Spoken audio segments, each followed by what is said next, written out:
Hello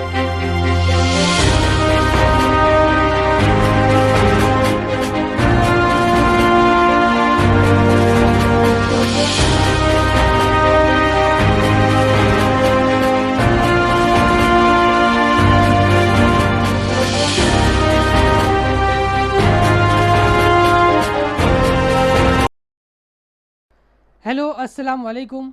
4N के news में फिर एक बार आप सभी का हार्दिक स्वागत है। आज फिर एक बार हमारे साथ मौजूद है एम पॉलिटिकल पार्टी के founder cum national president mister Mohammed Naeem Sheikh sir, और आज हमारे साथ मौजूद है गुफरान आफाक शेख। आज हमारे पास ये मसला आया है कि मस्बा लिमिटेड की कैसी धांधली हो रही है, जबकि इन्होंने अपनी बाइक परचेज़ किए थे। रजिस्ट्रेशन जो हुआ है वो जून में हुआ है और ईएमआई जो है वो मार्च 2020 से ये लोग मांग रहे हैं, जबकि लॉकडाउन हुआ था। ये इनकी धांधली इतनी बढ़ गई है कि ये टॉर्चर कर रहे हैं, परेशान कर रहे हैं। क्या है पूरा मामला, आइए हम जानते हैं नईम सर से। कैसे हो दोस्तों, मैं Mohammed Naeem Shaikh, founder cum national president of regional political party M political party. जिस वक्त मैंने ये पार्टी का रजिस्ट्रेशन किया election commission of India New Delhi year 2015 में, तो मुझे इतना एहसास नहीं था कि ये रीजनल पार्टी लोगों के इतने काम आएंगी। आज मेरे साथ बैठे हैं मोहम्मद गुफरान मोहम्मद आफाक शेख। ये बदलूरंगर स्ट्रीट बाइकला वेस्ट के रहने वाले, और इन्होंने आके मुझे बताया कि किस तरीके से मनबा फाइनेंस लिमिटेड के रिकवरिंग एजेंट इन्हें परेशान कर रहे हैं। इन्होंने मुझे बताया कि बर्गमैन सुजुकी बर्गमैन गाड़ी परचेस करने के लिए ये रॉक सुजुकी जो कि नागपाड़ा जंक्शन पे है उसके शोरूम में गए March 2020, just before 1 week of lockdown. तो वहाँ जाके इन्होंने गाड़ी पसंद करी जो भी था, और गाड़ी का रजिस्ट्रेशन हुआ है 11 जून 2020, और गुफरान ने जो डिलीवरी लिए 15 जून 2020, और ये बाकायदगी से हर महीने का instalment 5th day of month में भर रहे हैं। एक भी इंस्टॉलमेंट आउटस्टैंडिंग नहीं है, मगर ये मनबा फाइनेंस लिमिटेड के रिकवरी एजेंट इन्हें जहनी टेंशन दे रहे हैं, इनको धमकी दे रहे हैं कि हम आके आपकी गाड़ी टोइंग कर लेंगे क्योंकि 3 महीने का ईएमआई पेंडिंग है।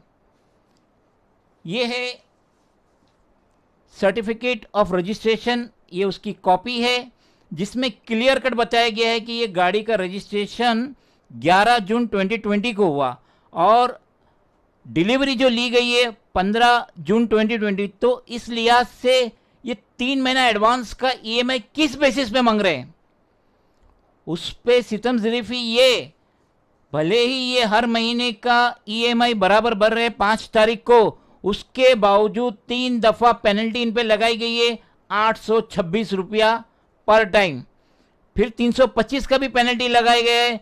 इससे पता चलता है कि ये मनबा फाइनेंस लिमिटेड सिटीजन को किस तरीके से टॉर्चर कर रही है और उसके रिकवरिंग एजेंट सिटीजन को किस तरीके से हैरेस कर रहे हैं, बदतमीजी कर रहे हैं, धमकी दे रहे हैं। गुफरान जो है नागपाड़ा पुलिस में भी गए थे अपनी कंप्लेंट करने। अब ज़्यादा डिटेल जो है मैं कहूँगा गुफरान से व्यूअर्स को फ्रंट में आके इन डिटेल्स में बताएं। गुफरान शेख, 4N के न्यूज़ में आपका स्वागत है। आप ये बताइए कि आपको मनबा फाइनेंस लिमिटेड से क्या परेशानी का सामना फेस करना पड़ रहा है। अस्सलाम वालेकुम, मेरा नाम मोहम्मद गुफरान मोहम्मद आफाक शेख है। मैं बदलूपुरा में रहता हूँ। मैंने 2020 मार्च महीने में मैंने मनबा रॉक सुजुकी से बर्गमैन गाड़ी बुक किया था और मुझे उसकी डिलीवरी मिली 15 जून को, और मनबा फाइनेंस की तरफ से मुझे कॉल आ रहा है कि आपको 3 महीने का ईएमआई लॉकडाउन पीरियड का आपको पे करना पड़ेगा। तो मैंने उस बेस पे मैंने रॉक सुजुकी में जाके बात भी किया था कि सर ये मुझे क्यों पे करना है। तो रॉक सुजुकी वाले ने बोले वो आपका लोन जो है वो सेंक्शन हो गया था तो आपको पे करना है। लेकिन मैंने बोला जब मुझे गाड़ी ही नहीं मिली तो मैं क्या बेसिस पे आपको लोन पे करूं। तो उन्होंने बोले नहीं आपको करना पड़ेगा। तो मैंने उस बेस पे ले आके नागपाड़ा पुलिस स्टेशन में कंप्लेंट भी किया था रॉक सुजुकी के नाम पे। तो नागपाड़ा पुलिस ने उन लोगों से बात करी कि आपको अगर वो नहीं इनको गाड़ी मिली है तो आप क्यों उनको हरेसमेंट कर रहे हो, आपको जो है उनका बैठ के सेटलमेंट करो। तो रॉक सुजुकी वाले ने मुझे बुला के अपने शोरूम में बैठा के बात किया और उसने कहा कि आप अपनी आईडी से एक ईमेल डाल दो मनबा फाइनेंस के मैनेजर को। तो मैंने वैसा ईमेल डाला, वो ईमेल में लिखा गया था कि आपका जो भी लोन है 3 महीने का वो मैं जून से पूरा कंटिन्यू 24 महीना पे करूँगा, अभी मैं जो 3 महीना एक्स्ट्रा है वो मैं नहीं दूंगा। तो वहाँ पे मेल डाल के तब मुझे गाड़ी मिली थी 15 जून को। अब वो गाड़ी मिलने के बाद मैंने जून से फिर कंटिन्यू ईएमआई अभी तक का पे किया हूँ। और कल मुझे कॉल आके बोल रहे हैं कि आपकी गाड़ी सीज करने के लिए आ रहे हैं, आपका ईएमआई पेंडिंग है। जब मैंने पूछा कौन से मंथ का ईएमआई पेंडिंग है, तो उन्होंने बताया कि 9, 10 और 11 ऐसा ईएमआई पेंडिंग है। तो मैंने बोला मेरा तो ऐसा कोई पेंडिंग नहीं है। 9, 10, 11 विच मंथ? सितंबर, अक्टूबर और नवंबर। तो मैंने बोला मेरा तो ऐसा कुछ पेंडिंग है नहीं। लेकिन आपके अकॉर्डिंग तो आपने सब पे कर दिया। हाँ, मैंने पे किया हूँ। मैंने जितना मेरा था ईएमआई मैंने अभी तक का सब पे किया हूँ। जून से सितंबर तक मैंने पे किया हूँ और अभी ये मंथ मेरा 5 तारीख को ईएमआई कटेगा।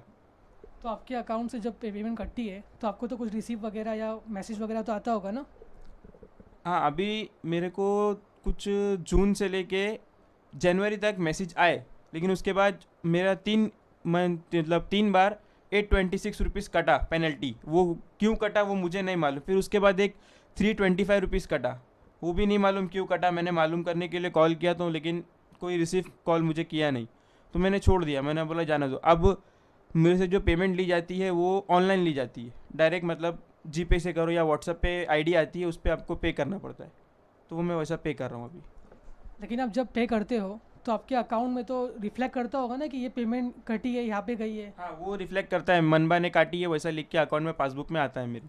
एग्जैक्टली। तो मतलब जब मनबा ने पेमेंट काटा है 9, 10, 11 जो आप बता रहे हो, ये आपके अकाउंट में रिफ्लेक्ट भी हो रहा है, फिर ये कैसा डिनाई कर रहे हैं कि पेमेंट नहीं आया है? अब वो बोलते हैं हमारे रिकॉर्ड में वो नहीं है, उसका एंट्री नहीं है, इसके रिकॉर्ड में एंट्री नहीं है हमारे। उनके रिकॉर्ड में एंट्री ही नहीं है। तो आपने उनके जो एजेंट्स वगैरह आते हैं आपने उनसे बात की इस बारे में? एजेंट्स आज तक कोई एजेंट्स घर पे नहीं आए मेरे। जो भी है डायरेक्ट वो लोग व्हाट्सएप पे या कॉल पे बात करते हैं। तो आपने उनको कहा नहीं कि मैंने सब पे कर दिया, आप फ्रंट पे आके बात करो और मेरा रिसीप वगैरह चेक करो? मैंने उनको सब कुछ बोला कि मैंने सब पेमेंट किया हूँ, मेरे पास पूरा रिकॉर्ड है, लेकिन उन लोगों का कहना है कि हमारे पास एंट्री नहीं है, हम आपकी गाड़ी सीज करने आएंगे, बस आपकी गाड़ी सीज करेंगे, फिर आपको जो है मुसीबत आपको झेलना पड़ेगा। तो जब फर्स्ट टाइम आपने कंप्लेंट किए थे नागपाड़ा चौकी में, अभी ये जो आपके साथ में जो मसला पेश आया है आपने इसकी कंप्लेंट की है रॉक सुजुकी में? नहीं, अभी मैंने कोई कंप्लेंट नहीं की है, क्योंकि मैंने जिससे जो एजेंट था रॉक मनबा फाइनेंस का रॉक सुजुकी में लोन करा रहा था उसको मैंने कॉल किया, मगर उसका कॉल लग नहीं रहा, नॉट रीचेबल जा रहा उसका कॉल। जब वो रहेगा जब भी आके बात कर सकता हूँ, इसलिए मैं गया नहीं वहाँ पे। तो अभी उनके एजेंट्स वगैरह क्या कह रहे हैं, क्या बदतमीजी कर रहे हैं आपके साथ में? एजेंट्स फ़ोन करके सिर्फ धमकी दे रहे कि आपकी गाड़ी सीज करना है, हम अगर आप ईएमआई पे करते हो तो ठीक है ना, तो हम आजकल में आके आपकी गाड़ी को उठा के ले जाएंगे सीज करके, फिर जो परेशानी रहेगी वो आपको झेलना है। लेकिन जब ऑलरेडी पेमेंट कट चुकी है, पेमेंट आपके यहाँ से डेबिट हो चुका है, तो फिर किस लिए ये लोग इतना परेशान कर रहे हैं? वो चीज़ तो मुझे भी समझ में नहीं आ रही कि क्यों लोग इतना परेशान कर रहे हैं। मैं तो उन लोगों को सब बता भी चुका हूँ कि मैंने हर एक ईएमआई पे किया हूँ, लेकिन उन लोग बोलते हैं हमारे पास एंट्री नहीं है तो आपको सीज करेंगे आपकी गाड़ी आके। तो ये जो इनकी धांधली वगैरह हो रही है, आपने फिर से इस बारे में कंप्लेंट की है नागपाड़ा पुलिस चौकी में? नहीं, अभी मैंने नहीं किया, अभी मैंने कुछ कंप्लेंट वगैरह नहीं किया हूँ। तो अभी आप क्या कहना चाहोगे मनबा फाइनेंस लिमिटेड से, रॉक सुजुकी से और हमारे व्यूवर्स से आप क्या कहना चाहोगे? मैं सिर्फ यही कहना चाहता हूँ कि जो है सही बात वो करें, क्योंकि मैंने सब ईएमआई पे किया हूँ, फिर भी इन लोग कह रहे हैं कि आपकी एंट्री नहीं है, आपको ईएमआई पे करना पड़ेगा। मैं एक्स्ट्रा पैसा क्यों पे करूँ? अभी तो ऐसा लॉकडाउन का हालात चल रहा है कि पैसे किसी के पास भी नहीं है, अब मैं कैसे करके ईएमआई पे कर रहा हूँ बस मैं जानता हूँ वो चीज़। और जैसा कि आपने बताया कि आपने पिछले साल मार्च में जब लॉकडाउन लगा था उसके पहले आपने बुक किए थे गाड़ी, और आपको गाड़ी की रजिस्ट्रेशन वगैरह जून में आई है। लॉकडाउन के बाद जब लॉकडाउन रिलीज़ हुआ था तब आई है, और ये लोग आपको पहले से ही परेशान कर रहे हैं कि ईएमआई वगैरह लोन वगैरह पे करो। और जब वो टाइम सॉर्ट आउट हो गया, अभी वो लोग वो चीज़ को लेके यहाँ पे आपको परेशान कर रहे हैं। नईम सर, जैसा कि हमारी बात अभी हुई गुफरान आफाक शेख से, इन्होंने हमें पूरा मामला बताया, और आए दिन जो है ये एजेंट्स वगैरह है पब्लिक को परेशान करके धांधली करते हैं, धमकी देते हैं, टॉर्चर करते हैं, एक्सटर्नल चार्जेस वगैरह भी कट कर देते हैं। तो ये पूरे मामले में आप क्या कहना चाहोगे? मैं तो देख रहा हूँ कि मोहम्मद गुफरान शेख ने लॉकडाउन के पहले रॉक सुजुकी में जाके एक गाड़ी का सिलेक्शन किए, अभी सिर्फ पेपर वर्क हुआ था, इनको गाड़ी की चाबी नहीं मिली थी, इन्होंने गाड़ी का पोजीशन नहीं लिए थे, और गाड़ी का रजिस्ट्रेशन होता है 11 जून 2020। गुफरान डिलीवरी लेते हैं 15 जून 2020, तो जिस दिन डिलीवरी लिया उस दिन से उसका ईएमआई चालू होगा, ना कि मार्च अप्रैल मई 2020। दूसरी बात यह है कि इंस्टॉलमेंट ईएमआई 5 तारीख को हर महीने की बराबर जा रहा है, तो किस वजह से ये 3 बार 826 रुपया इनके अकाउंट से डेबिट हुआ, क्यों 325 रुपया इनके अकाउंट से डेबिट हुआ? ये मालिक है बर्गमैन सुजुकी की, जिसका रजिस्ट्रेशन नंबर है MH01DQ7734। तो ये तो मनमानी हो रही है मनबा फाइनेंस लिमिटेड की तरफ से। अगर कोई इंसान शोरूम में जाता है, कोई चीज़ सेलेक्ट करता है, टीवी सेलेक्ट करता है, कुछ भी फ्रिज वगैरह सेलेक्ट करता है, खाली सेलेक्ट करके बाहर निकल जाता है, 2 4 6 महीने बाद जाके उसको ईएमआई पे परचेस करता है, तो जिस टाइम वो पोजीशन लेगा उस दिन से ईएमआई लगेगा कि जिस टाइम वो लास्ट टाइम विजिट किया था 6 महीना साल पहले। ये तो धांधली हो रही मनबा फाइनेंस लिमिटेड की। ऊपर से उसका रिकवरी एजेंट वो धमकी दे रहा है, बदतमीजी कर रहा है सिटीजन के साथ। ये बहुत गलत हो रहा है, बहुत बुरा हो रहा है। मैं RBI governor, finance ministry, state के CM, regional transport officer, commissioner of police, traffic department, सबसे मैं रिक्वेस्ट करूंगा कि ये मनबा फाइनेंस की जो धांधली हो रही है और उसके जो रिकवरी एजेंट बदतमीजी कर रहे हैं इनोसेंट सिटीजन के साथ, उन पे सख्त से सख्त कदम लेना चाहिए, एक्शन लेना चाहिए। और मनबा फाइनेंस लिमिटेड का जो रजिस्ट्रेशन है उसको कैंसिल करना चाहिए, रद्द करना चाहिए, क्योंकि गलत तरीके से ये लोग अपनी इनकम बढ़ा रहे हैं। मैं उम्मीद करती हूँ कि आप सब लोग जो भी हमारे न्यूज़ चैनल को इस वक्त देख रहे हैं, आप हमारे न्यूज़ चैनल को बहुत ही ज़्यादा मदद करेंगे, अपना प्यार, अपना सपोर्ट देंगे। और अगर आपको लगता है कि हमारा न्यूज़ चैनल जो है वो कॉमन पर्सन के लिए है, कॉमन पर्सन के जो मसले हैं उनके रिलेटेड बातें शेयर करता है, बातें बताता है, तो मैं आपसे रिक्वेस्ट करती हूँ कि आप हमारे इस न्यूज़ चैनल्स को लाइक करें, शेयर करें, कमेंट करें, सब्सक्राइब करें और बेल आइकन प्रेस करना ना भूलें। और जितना हो सके दोस्तों इस वीडियो को और हमारे न्यूज़ चैनल्स को शेयर करें। शुक्रिया। हेलो हेलो, हाँ कौन? मोहम्मद बात कर रहे हो ना? हाँ कौन? मोहम्मद जी, मनबा फाइनेंस से बात कर रहा हूँ। बोलिए। ये जो मनबा से गाड़ी लिया था ना सर जी आपने, हाँ, उसका अभी तक आपका 3 ईएमआई पेंडिंग है सर। इसके लिए अकाउंट आपका रिकवरी में आया हुआ है गाड़ी सीज करने के लिए। कौन सा अमाउंट पेंडिंग है सर? ये आपका जो 4156 का जो ईएमआई भरते हो ना उसकी बात कर रहा हूँ सर जी।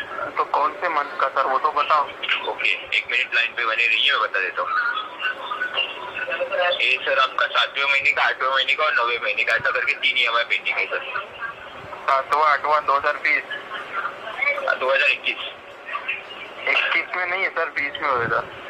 21 का जो आपने 21 में जो पेमेंट हो चुकी है ना, वो 20 में जो बाउंस हुए थे ना उसमें एडजस्ट हो चुके हैं सर, मतलब वो। और मतलब जो करंटली है वो आपका पेंडिंग दिखा रहा है सिस्टम में। तो इसके लिए मैं भी जैसे मैंने गाड़ी लिया था वहाँ बात करूंगा सर, क्योंकि मैंने वहाँ पे मेल भी डलवाया था आपके मैनेजर के पास मनबा के, तो उधर मैं बात करता हूँ सर। क्योंकि मुझे बोला गया था कि जो आपका 2020 7वां और 8वां महीने का है वो आपको आगे कंटिन्यू करना है। तो अभी ये आप लोग बोल रहे हो उसमें एग्जैक्ट कन्वर्ट हो गया, वो चीज मुझे वहाँ मालूम नहीं है, मुझे मालूम करना पड़ेगा सर। ओके ठीक है मिस्टर मोहम्मद जी, फिर मैं कंफर्मेशन दे देता हूँ कि आज आपकी गाड़ी सीज होने वाली है। तो गाड़ी सीज होने के बाद जिम्मेदारी आपकी खुद की रहेगी सर, ठीक है? गाड़ी सीज करेंगे आज? हाँ, गाड़ी रिकवरी वाले आने वाले थोड़ी देर में सर, गाड़ी चेक के लिए। ठीक है सर, भेजो ना, बात करता हूँ। Thank you.